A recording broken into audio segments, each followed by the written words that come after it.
hell is there? Am I supposed to marry that guy? And it was the strongest no I've ever heard. And I was like, whoa. It was funny. Our first argument as a newlywed couple, we had this teeny tiny shower, like so small, single person shower in our basement apartment. And we're like, oh, we gotta conserve water. We're gonna be so romantic. We're gonna shower together. And we argued over who was hogging the hot water. Hey, you guys. Welcome, if you're listening. This is the marriage phase. I'm Christine. I'm Chase. We are newlyweds. We just got married 9 months ago. 2 days ago. That was our 9-month anniversary. And today, we are so grateful. We have some really cool people. These people are we would say experts at marriage. They have way more experience than we do. A whole 15, 16? 17 in August. Yeah, that's right. They also got married in August. But this is Jess and Jaren, and they are the coolest people. We love them so much. And so today we're just going to hear their wisdom of how they live the most fun life, even when it's not perfect and it's hard. But they choose to have fun. So we want to ask you guys some questions. Okay, let's do this. Chase has our first question. Yeah. We were thinking on the way up here, we're like, what should we ask them? And we were thinking, we're like, well, Jess and Jaren, like, if you spend one day with you guys, you just know it's like, you guys are like best friends.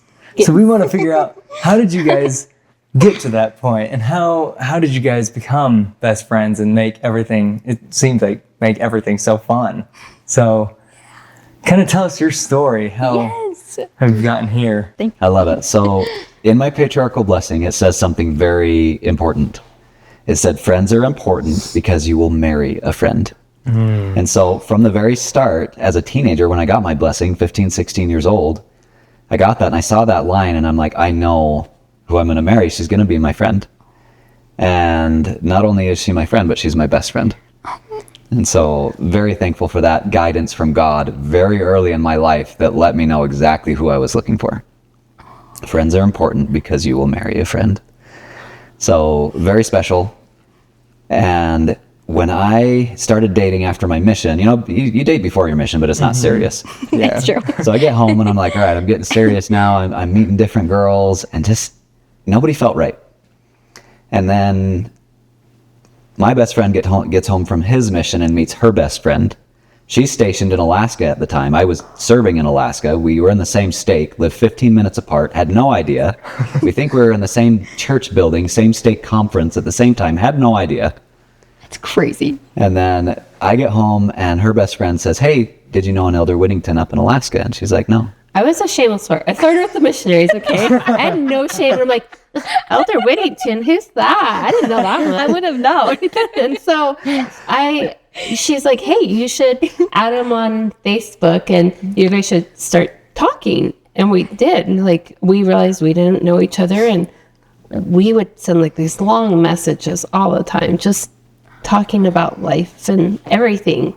And we were really jiving. Yeah. I was thinking, like, I had a lot of insecurities with dating, just bad dates and guys I had dated, and I felt like they'd always move on super quick. And I'm like, he's in Utah with all those beautiful Utah girls. Like, even back then, that was a thing, okay? And like, he's not going to want to date me, and long distance doesn't work out. So I started dating this guy, and he was not a good guy, and it just was not great. And I had bought the ticket to come down to the wedding, and I totally ghosted him. I was just like, I stopped talking to him, just like left him on red. Okay. She started dating that guy. Yeah. And I was just, and so, Stop talking to me. And I was like, oh. So, things were just not going well with this guy. And, I broke it off. It was right before the wedding. It was interesting because as I was leaving Alaska, they have what's called breakup season, where like the snow's breaking up and it's like the spring, ice, the snow, everything's melting and it's all breaking up. So they call it breakup. So yeah. And I was going through that, but it was kind of dark and gray and kind of yuck. Yeah. And that March when I flew in, it was so beautiful. The sun was shining, the flowers were blooming. And I was kind of crying because I was dumb and had my ex drop me off to the airport. And he already said something that had made me like cry. I felt really bad, and I can't remember what it was. Yeah. But as I was going through security, I had this thought. I was like, Heavenly Father, am I supposed to marry that guy? And it was the strongest no I've ever heard. And I was like, whoa. And it was like coming into Utah and the bright and the light, I just felt this happiness. And so we go to our friend's house, and I see him. And mind you, like, I'd stopped talking to him, and they're moving stuff in. And so I see him, and I'm like, hi. And he goes, hi. And he's holding a box, and he walks away, and I'm like, he hates me. And I'm like, asking my friend, I'm like, so is he single? Like, what do you know about Jaren? Like, is he, what's up with him? She's like, I think he's gone on dates, but I think he's still single. I'm like, well, I messed that up. And so No way. it's crazy. You know, he had my number from when we were talking earlier, and later that night he sends me a text and was like, hey, what are you doing tomorrow night? And I had plans with my cousin. I'm like, I have plans with my cousin, but I'm free during the day. And Those were separate messages, by the way. yeah. So the she first double text she sent, she did. The first message was, oh, I have plans with my cousin. And I was like, oh, Man. rejected. There that goes. And then she followed it up with the next message saying, but I'm free during the day. Yes, Jess. Yeah. Yeah. I'm like, I'm not letting him get away with that. No. Not again. And what's funny about this is when I go on previous dates, like my hair had to be perfect, my makeup had to be perfect. Oh, yeah. I was like on best Jess behavior, like, oh, I'm so sweet and normal and not obnoxious. Like I hid that from myself, okay? And I was staying with my uncle at the time, and he was pursuing acting. And Jaren was running a little bit behind. He'd gotten lost trying to find my uncle's house. And he had these hideous acting glasses, okay? Big old Coke bottle, Yeah. And thick glass. I go to get ready for this date, and my makeup's gone. I left it in my friend's car. No. And I'm like, are you kidding me? No. And so I'm like, pacing the house, waiting for him to show up. And I see my uncle's acting glasses, and I put those on. And he opens the door, and I go, you're late. That's it. And I go, also, I lost my contacts, so I have to go out like this. Would I have ever done that with anybody else? Absolutely not. I'd have been like, oh, hi. I was like, you're late. And he's like, and he started laughing, and he goes, oh, you look great. Let's go. And then I go, you're laughing at me. And and then those were hurting my eyes so bad. I took them off. And I'm like, no. Like, these are fake. And we just had so much fun. Like, I felt like we could talk about anything. Like, we even talked about previous dates that were super fun dates, but there was somebody else. And it wasn't like this jealousy thing. It was just, oh, I really like this. And, oh, hey, this is the crappiest date I've been on. And we just had so much fun. It just felt very comfortable and very normal. Mm-hmm. And that friendship started really quick, and we just had a blast and just had so much fun. That is crazy. I love it. I didn't realize they were like Coke bottle glasses. I thought They were they were huge. sunglasses this whole time. Oh, no, they were- Girl, I got pictures. And they were Let's show taped you. at the bridge. Yeah, they were so nerdy. And Did you believe it? Did you think they were actually her glasses? She was acting pretty well. I wasn't sure. Like, I was being careful, yeah. so that's and rest. Rest is history. And 4 months later, we were married. So like, Yeah, so 1 month to proposal. Yeah. We'd known each other. We talked on Facebook Messenger quite a bit before that. Right. But from our first meeting to proposal was a month. And then from proposal to marriage was 4 months. which like, don't recommend. Like, you should take your time. Like, but had you asked us that, we would have said, Right. no, you need to date a while. Like, Yeah. even our parents were like, That's really whoa. fast. Yeah. Right. And here we are, 17 years later. And I feel like the friendship just grows, every year. Yeah. Especially through like the trials and the hardships and everything. Yeah. Well, it's important to remember that it's a conscious choice. Yeah. You're choosing each other every day. And especially when things are hard. Because, we've been through our share of trials and struggles and really hard things that brought on a lot of grief and a lot of difficulty for us in those seasons. Financial troubles, miscarriages, family deaths that we've been through, all of those different things can make or break somebody very easily. Yeah. But when you choose each other consciously every day, that makes all the difference in the world.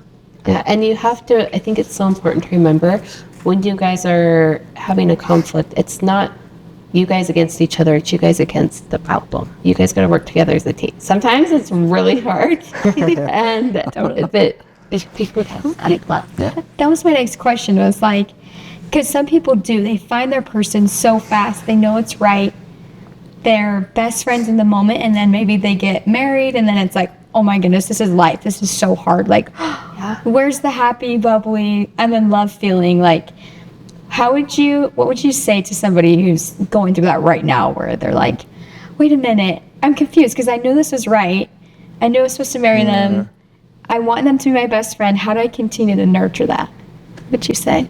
Something we figured out really quickly was, it was funny, our first argument as a newlywed couple is we had this teeny tiny shower, like so small, single person shower in our basement apartment, and we're like, oh, we gotta conserve water, we're gonna be so romantic when we shower together. And we argued over who was hogging the hot water, and we did not talk to each other for hours. Like, we were so mad at each other. And we look back now and we laugh so hard because we're like, that's the hardest problem that we had. But then we figured out, we're like, well, now this is kind of boring because, like, I miss my friend and I want to hang out with him. And now we look back and laugh, but in the moment, it was serious. Right. We were really angry at each we other were. And like, over such a ridiculous thing. and as newlyweds, you're figuring out how to live with another person. You're finding out their weird little quirks, their bad habits, and you're just kind of like, okay, well, this is really freaking annoying. And you have to be like, okay, something we always tell newlyweds is communicate. You can't over communicate. Like, I swear with us, there's no filter, anything. And when we do have conflict, I feel like it's been because of miscommunication. I'm like, Or lack of. Yeah, lack of communication. Lack of or miscommunication. And I'm like, you're just supposed to be able to read my mind. He's like, I can't read your mind. And so you just have to, you figure things out. And, don't be, I don't want to say like, if something's bothering you, instead of just holding it in, like, oh my gosh, why are you doing this? Just say, hey, maybe can you, instead of dropping your socks on the floor, can you put them in the hamper, or do this? Like, communicate it instead of just assume that they're going to do that, instead of being like, it's just, why does he hate me? And assume like it's the worst, Totally. Oh, I love that. Yep, agreed. I feel like that's so true. There's no over communication. Like, you would just want to be able to talk about everything, anything. What would you say to someone who's maybe like afraid to do that? Maybe they're afraid to be judged, or they're afraid to be like, I don't want my person to see that side of me. Does that make sense? Yeah, I have that story for this. So Jaren, he is the cook, okay? We're newlyweds, and he can grab stuff out of the pantry and make an amazing meal. And one time he made this soup.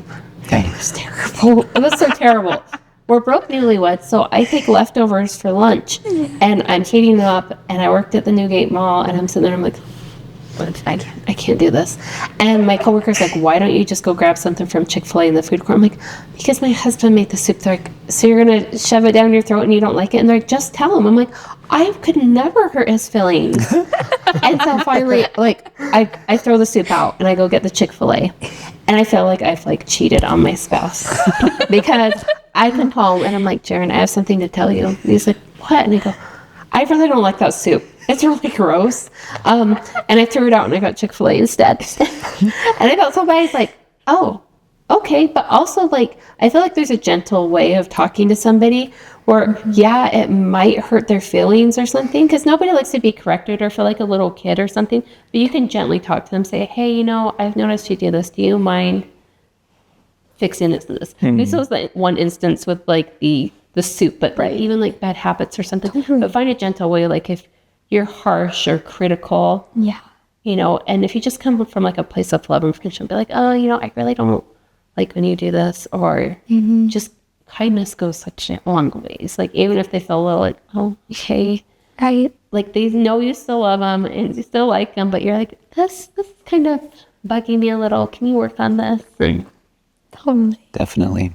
And it's all about becoming. And not only that, it kind of makes me think of our relationship with Jesus, how merciful and how much grace he has for each of us with our imperfections. We need that desperately. And when I think about that mercy and grace that he has for us, it helps me have mercy and grace for others, for her, and I hope you'll have that same mercy and grace for me as I continue to have imperfections and such. But that is such a beautiful example for each of us to take and remember in relationships, to emulate the mercy and grace of the Savior for each other. Because he loves us so much, we love each other so much. Emulate his mercy and grace. That is so cool. I think it's so good because the past few episodes that we've been doing, it's like we've only been married 9 months, and so it's so good to hear like people who actually have been married, you know. Well, I remember, like, it feels when you become married, even after a few months, you feel like you've been married so much longer. Like, Right. And you're like, oh yeah, like I remember we went to the temple and we'd been married 6 months, and the sweet temple workers are like in their 80s. They're like, oh, we have newlyweds in here. We're like, no, we're not newlyweds. We've been married 6 months. And they're like, okay. You're newlyweds. And Oh, even 3 years. yeah. So there was another time I feel like it was at the temple too, and we said we'd been married 3 years, and they're like, oh, you're still newlyweds. And we're like, We're like, we have experience. it's been 3 years. We know. And it's And even 17 years is not that long. and you just keep like learning and growing, and I feel like it's so important to continue dating your spouse. So many times you see in like movies or other people where kids come into the picture and they just they don't do things together. Couples don't do things together, and then when the kids grow up, they're like, who is this person? Like, oh shoot, we have to learn how to be friends again. And it's so sad to me. And we've tried to prioritize dates, and it doesn't have to be something big, fancy dinner. Honestly, sometimes our dates are going to Trader Joe's and Costco without the kids. I love that. And Yeah. we're just running errands, and we feel like we can just talk and just be alone. Have some alone time, or even cheap. Like, one thing that was really fun about being newlyweds is we found out how to do, it really forced us to figure out cheap dates, because you want to do something fun, you know. And even like in times in our life when finance have been tight, we've had to come back to like, oh, sweet, we're gonna go through the coupons. Look, they have buy one get one free at Menchie's. Like we're gonna do that, or let's just go share like a shake or something, or just go for a drive, go play frisbee, go for a hike. Just there's so many things, but it's just being able to reconnect and be like, how are things going with you? What's new? Or your hopes and dreams and what you guys look forward to. What I love about Jerry and I is going back to that friendship. Is we really do have like a relationship built on friendship. And yeah, there are times where he does things that annoy me, but something that I've learned is when I'm in like a girl setting and stuff, there have been times where I've been at girls' night and all I do is rag on their husbands the entire time. And I'm like, that's so sad to me. And like, okay, him like chewing something might bug me, and I know I'm about ready to start my period. The kids, like, that's bugging me. But at the same time, it's like, no, like, this is my best friend, and I'm not gonna bring up our issues with these other ladies. I'm not gonna talk down about him. Like, he's my best friend, and so, and it's like I really don't have anything. Like, if I get a little annoyed with a quirk, when, you know, hormones are high and I get annoyed, is that the worst thing? But it's just keeping those things between us. I love that. Like keeping each other safe, like protecting I love that. That is something that I think is so good. And Chase and I have tried to do that. And it's true. You just have so much more trust. And it protects the friendship. Someone once told me when I was on my mission, I was wondering, I thought one of my companions was saying bad things to like one of the zone leaders or something. I was like, did you say this? He's like, oh no. Like if I have a problem with you, I'm going to tell you, not the zone leaders. And I love that like philosophy. Like if I have a problem, I'm not going to tell all my friends. I'm going to talk to you. And like, I love what you guys have been saying. Like it's about becoming. And I think I forget that all the time, that this relationship here is for us to both just become and become better. And yeah, you're right. It does take a lot of forgiveness and a lot of patience and a lot of all this stuff. But Yeah, I think you guys said it perfectly. Like, this is to become closer and more like Jesus Christ. To basically summarize all what you guys said. So, Love it. yeah. 100%. Well, words have power. Yeah. You know, in the beginning, God created the heavens and the earth, and he spoke those things into existence. So the power of his word, all of this creation came to be. And we have that same divine power to create inside of us. Therefore, what we speak can come into existence. If you're going to speak negativity about yourself or others, that's what's going to be. If you're going to speak positivity and goodness and kindness about the person that you love most and about yourself, that is what will be. So speak that goodness, my friends. You said it perfectly. That's Dang. amazing. Oh. We're gonna put that in our home. Wow. Glad you liked it. I truly love that. If I had a mic, I'd drop it for you. Yeah, truly. Oh, it's right here. Here we go. Yeah. Whoa, wait. Don't do that. That's expensive. Guys, thank you so much. Yeah. I could not have said that better myself. We love you guys. Something you. else I We learned. love you. And it's been so fun. You guys are such a role model couple for us. Thank you. We really admire and look up to you. And thanks for sharing your wisdom with us. Yeah. For these guys. Thanks for the opportunity. It's good to see you guys. Good to see you. And That's a thank wrap. you. Goodbye.